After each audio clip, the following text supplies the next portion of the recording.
In this simple video tutorial, I'm going to share with you how you can recover deleted chats on Snapchat. In situations involving security concerns such as harassment or cyberbullying, recovering deleted messages can provide vital evidence for addressing these issues effectively.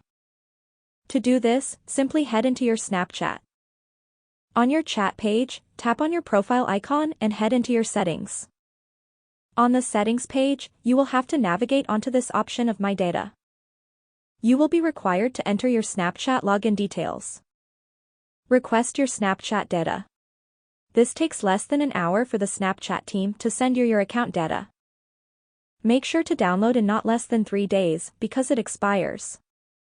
When downloaded, head into your message section and open your deleted conversations. You will see all chats you have deleted in the past 30 days. Just tap on Recover and your chats will get recovered successfully. That's how easy it is to recover your Snapchat chats.